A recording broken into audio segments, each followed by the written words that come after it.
time to be full of joy and to be full of wonder. Because the thing of it is, the human race has waited thousands of years,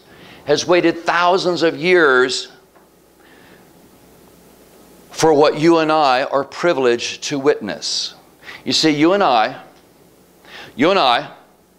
are alive together in the world today for the purpose of coming together to bring forth a miracle. And that miracle, as described by my teacher, Rabbi Michael Berg, that miracle will be the end of pain and the end of suffering and the end of sickness and the end of death for everyone forever. Every generation has waited to see these days. Now, you see, that's so exciting to me. And I think the end of pain and suffering and death, well, what's that worth? What is that worth? So let me tell you. Chapter 1. Once upon a time, long time ago, of course, people generally believed that the earth was flat. All right? And they thought it was the ultimate no-brainer because you look out of the world and that rascal looks flat. Flat like a table. And so it didn't take long before a flat earth became an article of faith. And so to deny that the earth was flat was thought to deny the Bible. And they said, if you didn't believe in a flat earth, then obviously you didn't believe in God. All right? But science marched forward until more and more people began to accept that, yeah, the earth really is a ball in space. And those people that still believe in a flat earth, we gotta laugh at that. Think, well, you didn't get, what memo did you miss? Because the earth is a round ball in empty space, a round ball hanging from nothing as described in the book of Job, and that did not diminish our understanding of God. Instead, it made our understanding of the Creator even deeper and more awe-inspiring. Something about a ball spinning in space is just more compelling than a table sitting on the back of a turtle. I mean, seriously.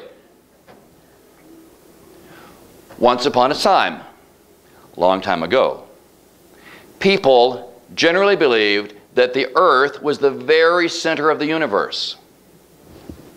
Earth at the very center of the universe, with the sun and planets and stars moving around it, became a serious article of faith. And to deny that the earth was the very center of the universe was thought to deny the Bible and faith in God. Remember the Polish guy, Copernicus? Nikolai Copernicus? And he said that no, the sun, not the earth, is the center. But he was smart enough not to allow his work to be published until after he was safely dead and buried.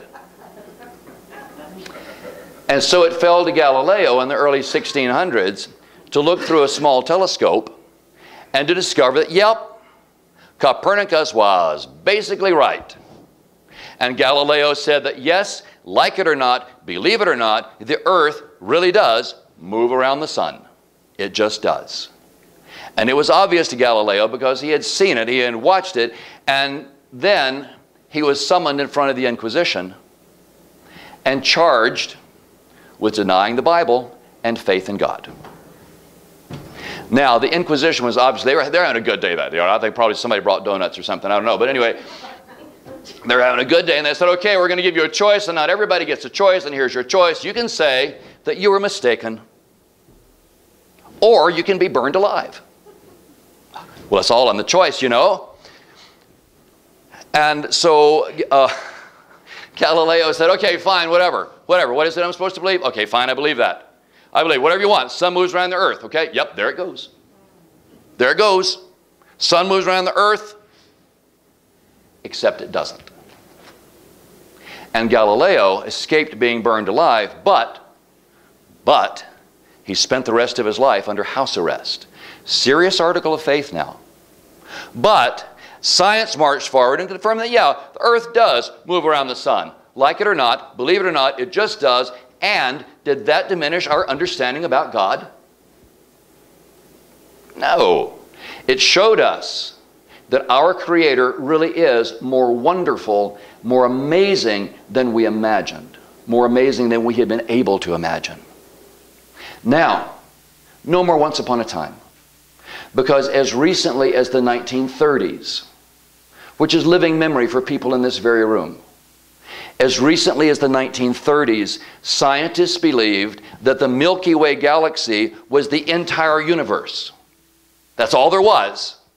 And it was Edwin Hubble who helped us realize that, yeah, our galaxy, our Milky Way galaxy, it is one galaxy. But as of my science alert this week, the newest estimate is that it is one galaxy among 2 trillion in the universe. Now, does knowing that undermine our faith in God? No, of course not. Because the extraordinary beauty and the vastness and the elegance of the universe speak to me of the elegance and the beauty and the vastness and the extraordinary mind of the Creator who chose to love me individually. Now today, there are people out there, God bless them, and they call themselves creationists. And creationists generally believe that the sun and the earth and the Milky Way galaxy were created within 1 week on the calendar 6,000 years ago. And in spite of overwhelming scientific evidence to the contrary, this 6,000-year-old earth is beginning to become an article of faith. And they say that if you deny the 6,000-year-old earth, you are denying the Bible and faith in God. Now, our understanding about the majesty of the Creator has been moved forward every time science moved forward. It's kind of interesting. And this morning, our understanding of the Creator's love and the Creator's plan, and there is a plan, and it will be expanded by finally understanding the Kabbalistic secret of the 6,000 years. Oh my goodness, oh my goodness. The Kabbalistic secret of 6,000 years is the key that will unlock many Bible things that are just too weird and too screwy to be believed. All right? Now, was the earth and the sun and the Milky Way created 6,000 years ago? No. Sorry, they just weren't. But something very important did happen 6,000 years ago. It just wasn't the creation of the world. 6,000 years ago, actually, if you want to be accurate about this, 6,000, actually, as of this past Wednesday evening, 5,778 years ago, the Creator entered into a new covenant with us. This is the thing that's not usually known, all right? A new covenant, a new agreement, maybe a new assignment. And the new assignment is what was created 6,000 years ago, not the world. Okay, now we want to know what was the new assignment, the new covenant, this amazing key that's going to unlock all the secrets of the universe for us. Well, here it is. All right? Here it is. Now, volumes have been written about this. All right, so let's see if I can condense this into about 3 minutes. I mean, what else we got to do this morning, you know? Here it is. The Creator said to us, all of us together as one unified soul. You know what? Years ago, when I did go to a fundamentalist creationist church, decades ago, okay. I wanted to know who gave Adam the prerogative to make bad decisions for the rest of us for all time. I mean, seriously. And so I had the gall to ask, and the preacher said, well, Adam was the first man. I said, we know that, fine, but so what? How did he get the authority to make bad decisions for all time for the rest of us? Nobody asked me. We didn't take a vote. Nobody asked me. And yet they did. They did. Because all of us were there together as one unified soul. That code word is Adam. Okay? And the Creator said to all of us together, I love you. That's why I gave you the tree of life. Remember that tree of life gig? And the Creator said, in tree of life, you would have lived forever.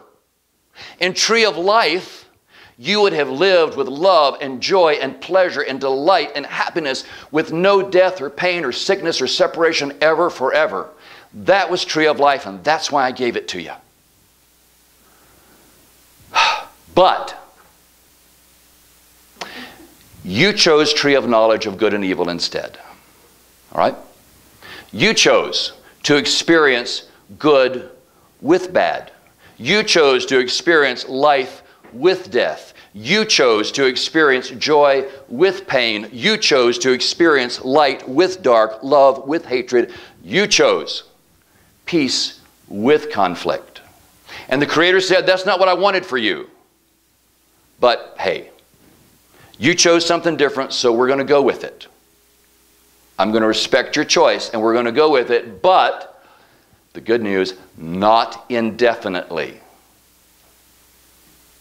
The Creator said to us, here it is, the Creator said to us, I'm going to give you 6,000 years to get your act together and return the earth to tree of life like I gave it to you. Okay? The Creator says 6,000 years and we're done. 6,000 years and it's curfew. Now, returning the earth to tree of life consciousness will end pain and sickness and suffering and death for everyone forever. And the Creator said, I'm going to make it easy so you don't even have to get everybody on board. You have to get somebody on board, but you don't have to get everybody. Just enough will be enough. But regardless, you get 6,000 years and not a minute more. I'm going to make it easy, said the Creator. You can return to tree of life consciousness anytime you want to, right now, if you want to. Whenever you're ready, we can do this. You don't have to wait. And I'll make it easy in case you forget, in case you get distracted. Chris, all right, I met you. So when you forget, when you get distracted, I'll send teachers. I'll send teachers to help you. See, and the teachers I'm going to send to you will help you to love one another and help you to forgive one another and help you share with one another, forgive one another, and correct your mistakes. We're going to make it easy. And so the teachers that I'm going to send to you will help you find me within yourself and help you find me and love me in your neighbor. And you'll return earth to tree of life. It can be joyful. It can be easy. You can do it anytime you want. I'll send you teachers to help you, but you cannot exceed 6,000 years. That's curfew. That's the time limit, and I won't wait any longer. And the Creator said, if you do this on your own, and I really hope you will, you and I will refer to it as Messiah. All right? Messiah. In Hebrew, it is Mashiach. And Mashiach means that we will be anointed. The Creator will anoint us with the oil of wisdom so that we can see the unity and see God and see the beauty and the love within everyone and everything, and we will be connected. And the Creator said, the teachers I'm going to send to help you with your assignment, they will have the energy of Mashiach. They will have the consciousness of Mashiach. But they will not be the Mashiach. They will help you get there. All of you together will be Mashiach when you come together to complete the assignment on your own. But if you screw around with it, I'll settle it for you. Sounds like Dad, doesn't it? Heavenly Dad. Heavenly Dad said, don't make me have to come down there and do this for you. Because if you do, it won't be pleasant. If I have to, I will intervene, said the Creator. I will intervene if you screw around. Okay? Now, that right there in a nutshell is the Kabbalistic teaching of the 6,000 years and the coming of Messiah. That's all there is to it. Right? Return the earth to tree of life consciousness by transforming yourself with love and sharing and forgiveness before curfew. All right? Heavenly Dad gave us curfew. Now, we want to know, when is curfew? Yes? Okay, this is important. We do have curfew, and we have an official time clock. The official time clock given to us is the Hebrew calendar. On the Hebrew calendar, it is the year 5778. People, we have 222 years left, and that ain't much time. Okay? Chapter 2. Enter the phenomenon of climate change. Now, this is interesting. This is kind of new. This also is kind of new. But if we accept that something's changing, call it anything you like, but something's changing, all right? It's interesting that this climate change thing, it's kind of turning into its own little article of faith. Because if you believe in climate change, well, then you believe in science. So obviously you don't believe in God and the Bible, this whole thing. You know? It's turning into this article of faith. And a debate, we're still debating this. And the debate goes on, and nobody is listening because there are 3 positions to discuss, and only 2 of them are being mentioned. Yeah. Okay, this is fun. This is fun. Now, the first position about climate change is that climate change is a normal, natural cycle that the planet simply goes through periodically. Okay? Okay, so we don't understand it all that well, but it has happened before, and it appears to be a natural, normal thing that the planet simply does. You know what? They're right. They're right. Now, position number 2. Second position is that no, climate change is caused by the extraordinary and overwhelming amount of carbon dioxide that's being pumped into the atmosphere. Or if we step back from that just a little bit, say, well, okay, maybe that's not causing it altogether, but it's certainly aggravating it, making it worse than it ought to be. And they're right. Now, I want to share with you the third position, which is the spiritual position of consciousness.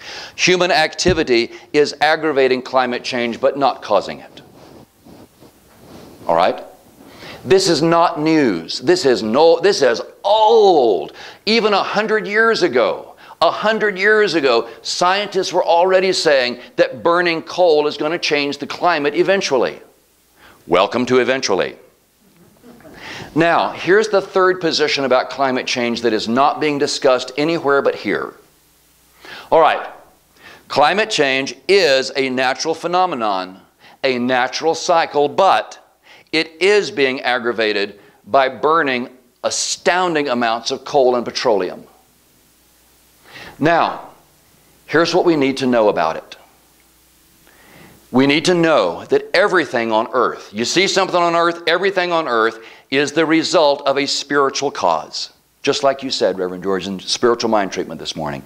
Everything is a result of spiritual cause. Everything.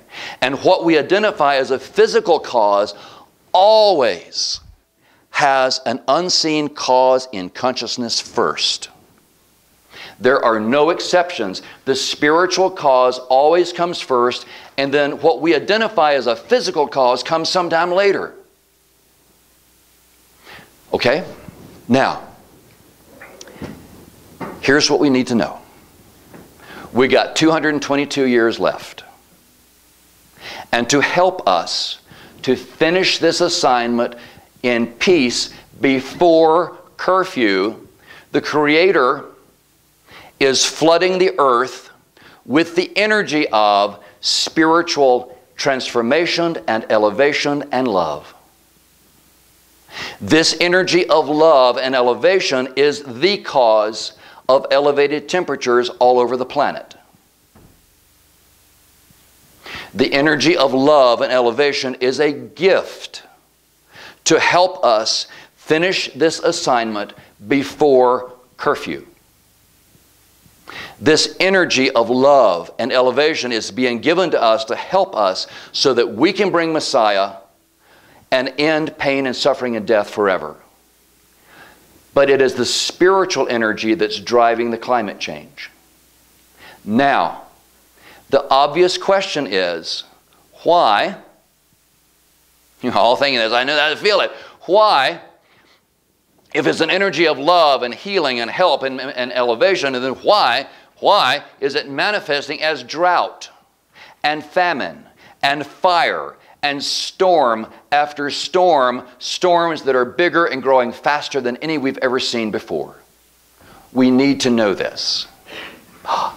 There are two reasons. First, we have to remember that everything in the physical world has a spiritual cause. Right? Now, let's apply that. Does a hurricane start on the physical plane? It does not. It does not. Hurricanes begin on the spiritual plane at a seed level, and then they manifest in the physical world. Right? Second item. I have learned from Karen Berg, director of the Kabbalah Center, that when the spiritual plane becomes polluted with anger and hatred and bigotry and prejudice, then the overabundance of negative consciousness gives the vortex of the hurricane more food at its seed level so that it can grow larger faster. Hatred and prejudice are like pouring Miracle-Gro onto a patch of weeds. All right? Now, weeds out here, they can smell water, they'll grow. But if you pour Miracle-Gro onto weeds, then what do you think is going to happen? You pour Miracle-Gro on weeds, and the weeds will grow taller and faster and bigger than ever. It's no surprise. It's not magical, nor is it an article of faith. It is simple cause and effect. It is not the punishment of God. It's what we're doing to the energy. You put fertilizer on a weed and it'll grow. Well, how surprising is that? And in the same way, you take prejudice and you take bigotry and you take hatred and you put that into consciousness, and it's going to feed the extreme weather. You see, the Creator is giving us love and elevation so that we can come together and love one another enough to bring Messiah. And the purpose of this energy is to elevate consciousness so we can love one another more easily, so we can share with one another more generously, more easily. We can help one another more readily. We can forgive one another faster. The energy of divine light is here to help us see God in one another and love the God we see. It's here to bring us joy and to help us bring Messiah with joy and love, because it's supposed to be easy. You love one another, you love God, you come together as one, you bring Messiah. How complicated is this supposed to be? In pain, suffering, and death forever. How hard is that? And why would you ever do anything other than try to bring Messiah for everyone? But the energy of Messiah, the energy of Mashiach, becomes polluted with hatred and greed and selfishness, and what do you expect is going to happen? Say, listen, the energy that could bring us together in peace and joy ends up bringing us together through catastrophe. Oh my goodness. Because what happens after catastrophe? Well, we're ready to help and give and share and volunteer. We're going on the bus, and we're going to go to Houston, and we're going to go to Puerto Rico, and we're going to go to Key West, and we're going to go to Montana, and we're going to pull out the sheetrock and rebuild this, and everybody becomes our neighbor because we're ready to reach out and love people and help and share and be generous, and everybody becomes our neighbor. And you see, when everybody becomes our neighbor, that's Mashiach. That's Messiah. Now, I'll tell you something about your neighbors. Oh my goodness. Oh my goodness. Breaking news. Breaking news, people. Breaking news. Neighbors are gay. Neighbors are lesbian, and neighbors are transgender, and some of them are married. Neighbors are Muslim. Newsflash, neighbors are black. Neighbors are brown, and neighbors are red, and neighbors are white. Neighbors are in North Korea, and some neighbors wave Confederate flags and call themselves creationists, and other neighbors don't like to say Merry Christmas. And it's okay. Neighbors come every which way so that we can love them every which way, because that brings Messiah to bless everyone. Neighbors come every which way so we can transform our consciousness and love them. See, we don't need to be alike. We don't need to think alike. We don't need to pray alike. We don't need to vote alike. But we do need to love one another and respect one another and share with one another, because that's how we impact climate change in a positive way. See, the thing of it is, it's not about climate change. Speaking of breaking news, here's some breaking news. It's not about the climate change. It's about consciousness change. All right? It's about consciousness change. It's about loving those neighbors we really don't want to love. I mean, if you see the flag they're flying, we don't want to love those people. They're crazy. But those are precisely the ones that are here for us to love. It's about building a bridge to those neighbors we don't like. Right? The rabbi from Nazareth. The rabbi from Nazareth said, if you love the people who are just like you, and they're easy to love. I mean, that's nice. That's sweet. I mean, that's nice. But it's not enough. Because loving the people who are easy to love doesn't transform consciousness. It is loving the people who are difficult to love that transforms our consciousness. Loving the people who wave that different flag, the ones who read that different holy book, the ones that pray on a different day, or they celebrate a different holiday, or they say a different holiday greeting. We love them, and that's how we bring about consciousness change and impact the climate positively. That's how we reduce the negativity so that the hurricane at its seed level has less fertilizer to eat. That's how it's so my goodness, it's so simple, it's so exciting. That's why it's exciting, because we can work together every day to bring Mashiach to bless everyone and make this happen before curfew. Transforming our consciousness, becoming better women and men, getting our own act together.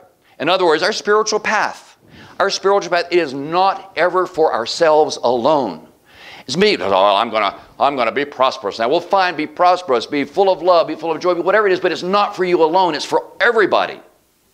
Because everybody together is Mashiach. And that's how we're going to make this happen, and we're going to bring off this miracle. And we're so close. I can feel it. That's why I get so excited about this.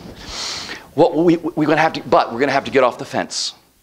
Oh, I knew there was a catch. We're going to have to get off the fence and realize that these extreme weather events are in the world, and they're helping us to come together. It's working, but it doesn't have to be like that. It's time to get off the fence and realize that we now have the power right now, today, to come together in love and joy and peace and bring the end of pain and bring the end of suffering and death forever. It's exciting, and I think it is worth any price.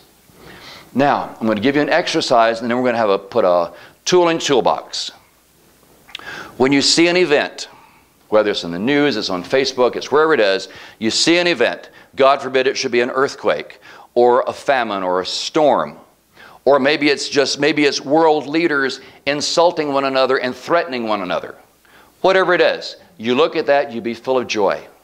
And you be full of peace and gladness and eagerness, because everything is happening today to give us the opportunity to love one another and bring Mashiach. You see something on the news, say, okay, How's that helping us to come together as one?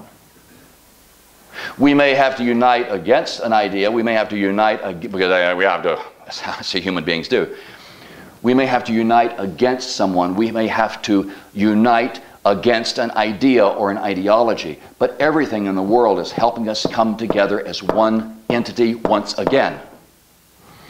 You see everything in that light, and you will be filled with awe and wonder and hope and love and joy. And then, when you do that, then you go and build a bridge to someone and love them, because the future of the planet depends on it.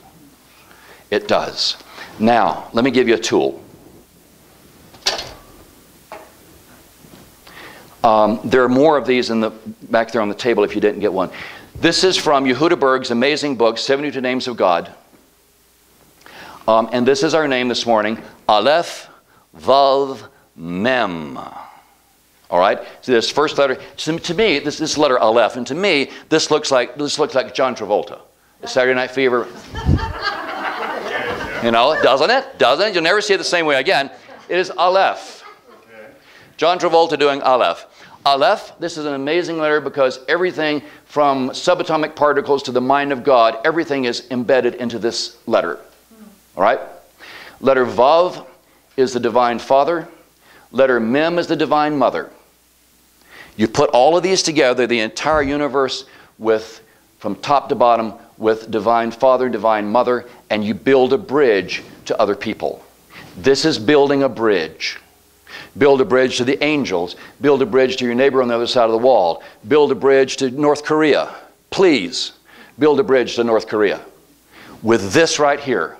Now, oh my goodness, here's the fun part. It gets better, but wait, there's more.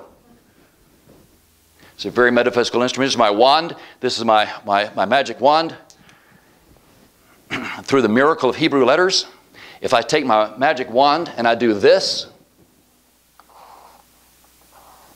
and I put something that looks like a little letter T underneath that, and I take my magic wand, and I come over here to letter Vav, and I put a dot. I put a dot right there on the side of it.